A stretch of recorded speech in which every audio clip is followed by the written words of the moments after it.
Allahu manushëm në nderon nëpërmjet pejgamberit Muhammed a.s. me një hadith kutsi shumë të bukur, të hishëm po njëkohësisht edhe shumë të thellë në aspektin kuptimor. Hadith i cili e ngre marrëdhënien e robit në nivelet më të larta të komunikimit me Zotin e gjithësisë, po njëkohësisht edhe të dorëzimit tek ai, dhe ngren jetën e robit në nivelet më të larta të programimit të jetës së tij me Allahun e mëndshëm. Dhe ne e dim se fjala e Zotit dhe fjala e pejgamberit a.s. që shpjegon fjalën e Allahut në vetvete është programi dhe harta. Harta e organizimit të jetës në faqet dheut me Allahun e mëndshëm, me Zotin e gjithësisë, duke këmbgul për të vazhduar rrugën drejt tij deri në takimin faqebardh me Allahun e mëndshëm.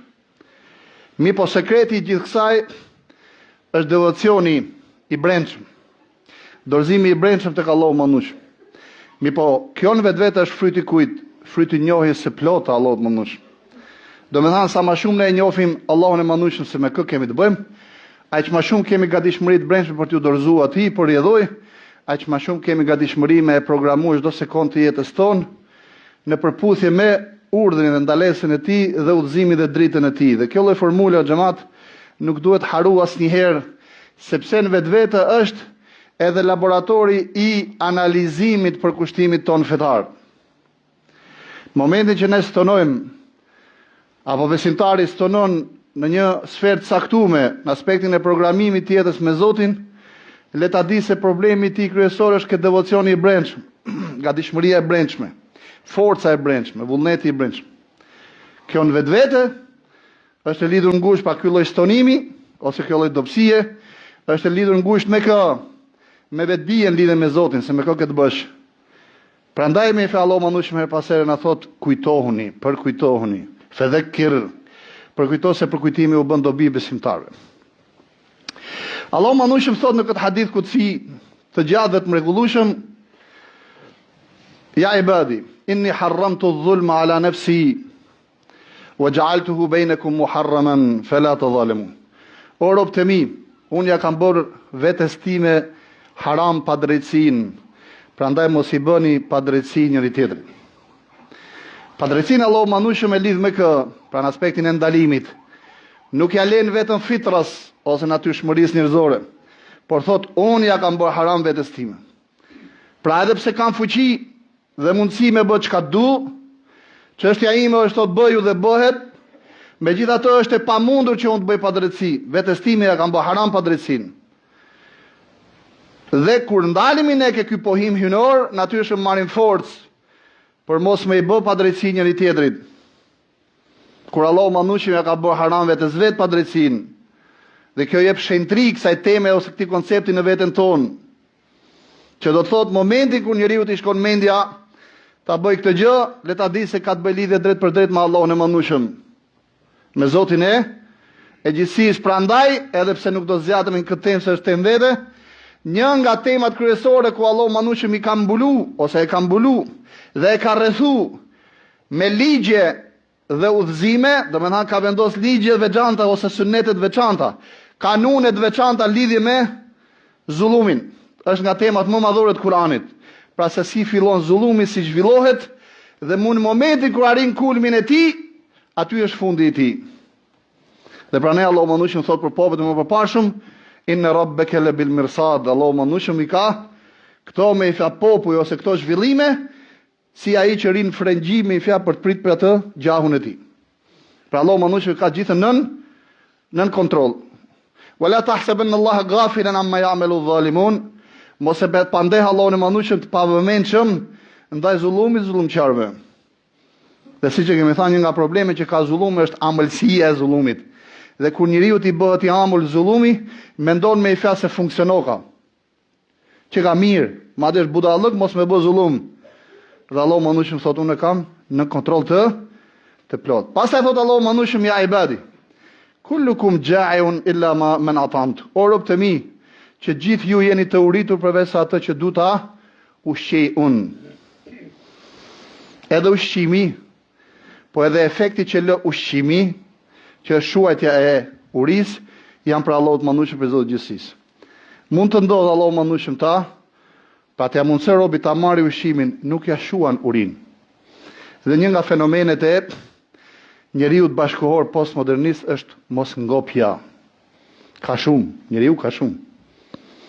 Edhe tavolinë mund ta ketë plot, se kjo çështja e urisë vetvete nuk është vetëm aspekti i urisë së stomakut. Në aspektin e kujt e kënaqësisë me atë çka ke, kjo është simbolika. Ka thot Allahu mandueshëm që gjithë jeni të uritur përveç atë që unë ushqej. Mund të kesh me ose mund të ketë njeriu plot me tavolinën e tij, prapë është i pangopur.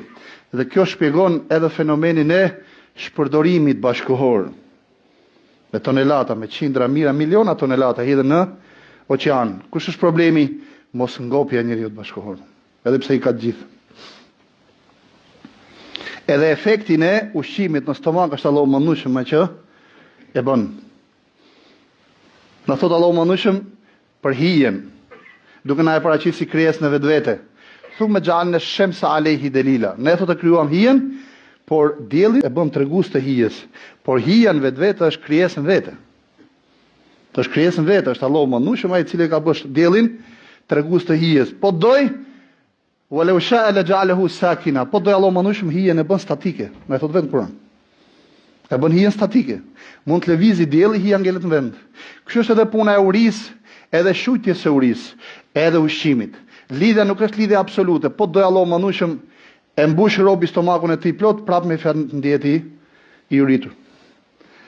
Cila e bën me fjalë njeriu të ndjeti ngopur, edhe kur në mendje ka shumë gjëra, kënaqësia me Zotin. Thot elhamdulillah.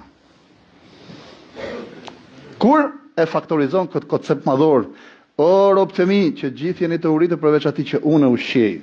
Prandaj, ma kërkoni mu, ushqimin t'ju jap.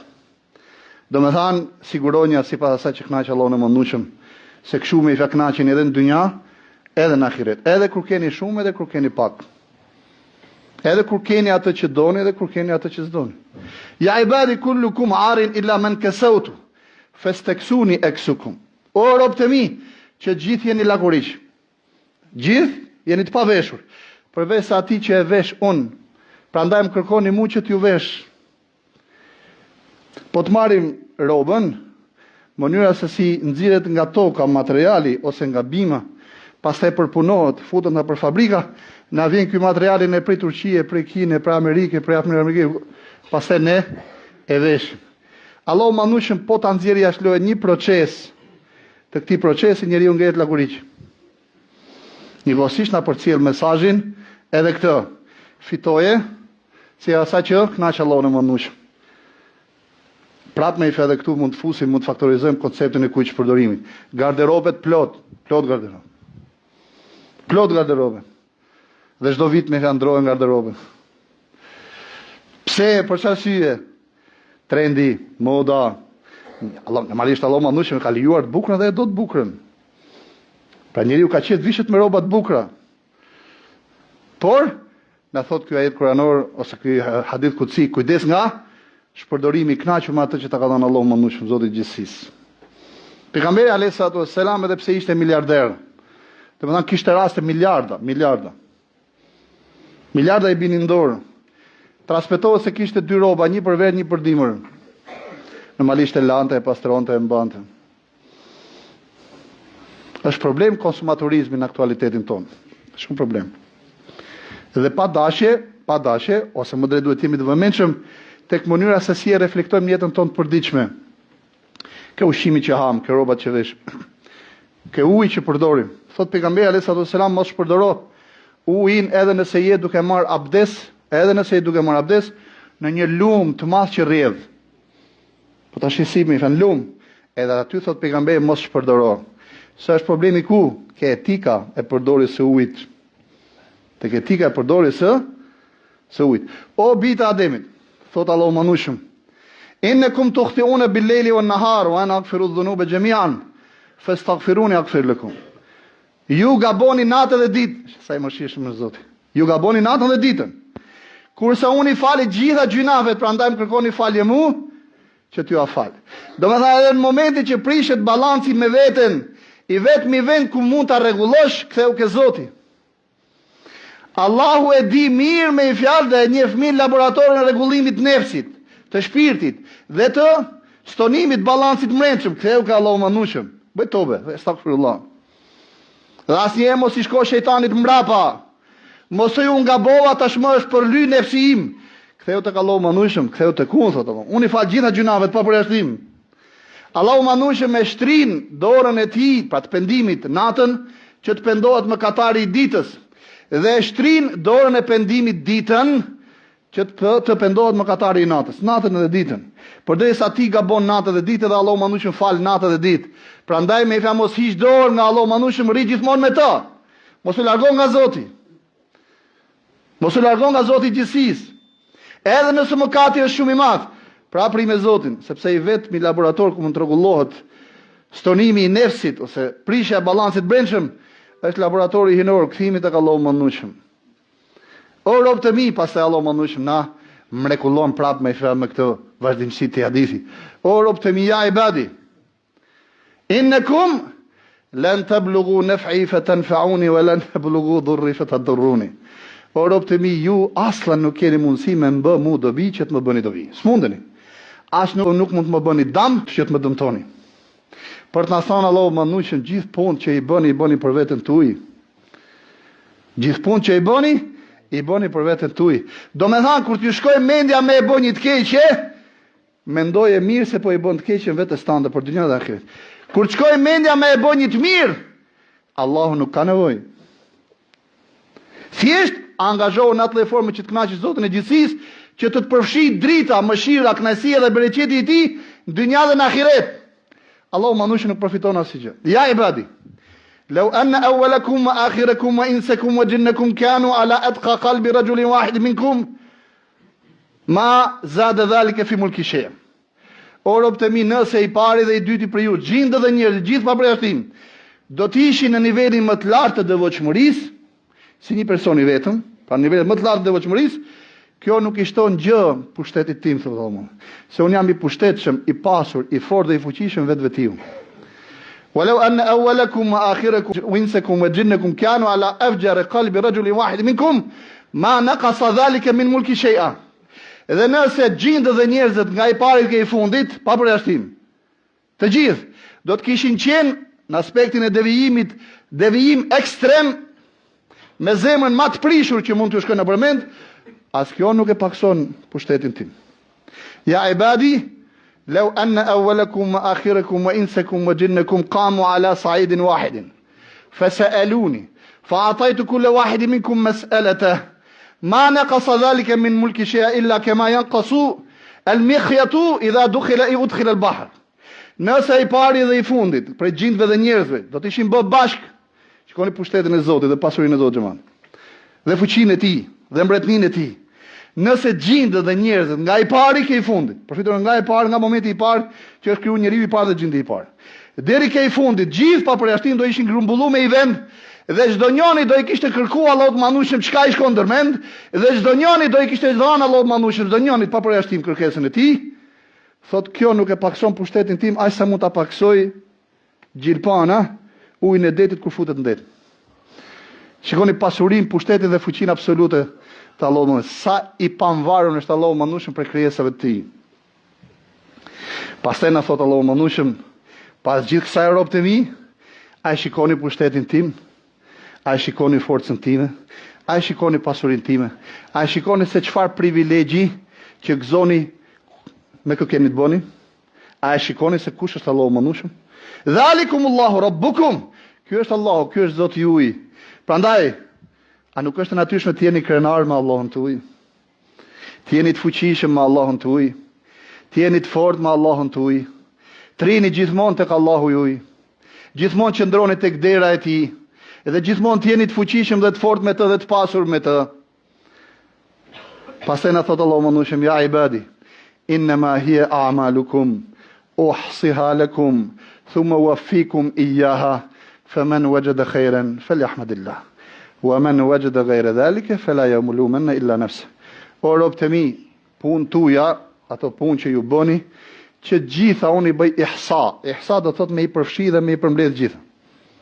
Ditën e Kiametit do të themi qalu ya walida, ata që Zoti na rujt, e meritojnë me undëshku. Qalu ya waylana ma li hadha alkitabi la yughadiru saghiratan wala kabiratan illa ahsaha wa wajadu ma amilu hadira wala yadhlimu rabbuka ahada. Ditën e Kiametit do ketë një kategori që do thotë, o të mirët ne, ç'është ky libër që i pas ka përfshit gjitha, të madhe dhe të vogël. Dhe gjitha pa përjashtim që kanë prezent. Dhe Zoti jot nuk i bën padrejtësi as kërkujt.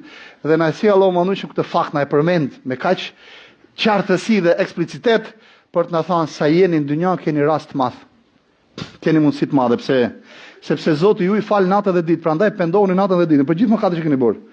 Që kur shkoni ke libri, Allahu manush ti ke të fshi, dhe kur shkoni ke libri të jeni krenar me fjalë me atë punë të mirë me fjalë që mund të keni bërë. Dhe na thot Allahu manush këto janë punë tuaja të cilat unë gjitha i regjistroj. Prandaj ditën e Kiametit kur të ballafaqoheni me ta, nëse gjeni hajër, pra diçka që ju gëzon, falenderoni Zotin. Por nëse gjeni ndryshe, pra diçka që ju mërzit, mos kritikoni dhe mos qërtoni vetëm se veten tuaj, se tek Allahu manushëm nuk arrin as dami juaj dhe as dobia juaj, as puna ju e mirë dhe as puna ju e keqe, se Allahu manushëm është i pavarur, i fuqishëm dhe i pasur dhe është i pushtetshëm vetvetimit. Një përkujtim për veten time dhe për ju, dal ngadal po vinë pushimet e fundvitit, janë 10 ditë apo 2 javë pushime. Natyrisht është një mundësi e mirë rreth parë me ndet me familjarët, kryesisht me fëmijët. Është shumë e nevojshme në aktualitetin ton që prindrit të kushtojnë vëmendje fëmijëve të tyre. Qoftë i 5 minutë ose i 10 minutë në ditë. Këto pushime 2 javore janë mundësi me ndet pak më tepër me ta. Mënyra se si është ndërtu jeta në këtë epokë që ne jetojmë, është që e merr dhe e zhvat kohën, e grabit dhe e plaçkit, dhe pa kuptuar njeriu në lidhje me përgjegjësinë që ka ndaj fëmisë, e ngushton përgjegjësinë e tij tek sigurimi i ushqimit dhe i veshmbathjes dhe i strehes. Fatikisht fëmia, veçanërisht në vitet e para të moshës tij, ka më tepër lidhje me prindit e tij nevojë më tepër se sa kaq, duke pas parasysh se personaliteti i fëmisë në përgjithësi ndërtohet mbi bazat edukative që ka marrë në veçlinë e tij. E para, e dyta, le të nxisim fëmijët tonë që të paktën një pjesë të këtij ditëve ti shfrytëzojnë për të ndetë me librin e Allahut manush dhe me sunetin e pejgamberit sallallahu alajhi wasallam dhe me fenë e Allahut manush. Mund të bëhet sebeb një javë nga 1 orë ose 2 orë në ditë me mësu Kur'an ose me mësu fenë e Allahut manush, shartet e Islamit dhe shartet e imanit, ato 2-3 informacione që i merr për një javë mund t'i shërbejnë për gjatë gjithë jetës. Një këshill vllazërore, ne e dim tashmë natyrën e festave të fundvitit. Kujdes vëllezër dhe motra, mos e stigmatizojmë ose mos e barazojmë identitetin ton me festimin e vitit të ri. Festoj vit të ri se jam musliman, apo festoj vit të ri, nuk festoj vit të ri se jam musliman. Kujdes me këto lloj barazimesh. Këto janë barazime shumë negative dhe shumë të rënda. Në momentin që themi në për internet, unë nuk festoj me fjalë vitri se jam musliman, do të thotë që ai që feston vitri nuk është musliman.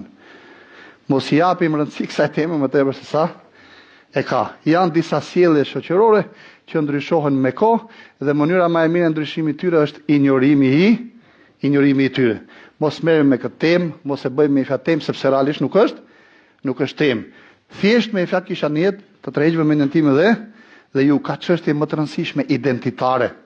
Nuk është kjo pjesë e identitetit. E bërë apo se bërë? Identiteti ka të bëjë me fjalën la ilaha illallah Muhammed Rasulullah. Tjerat pastaj janë çështje dytësore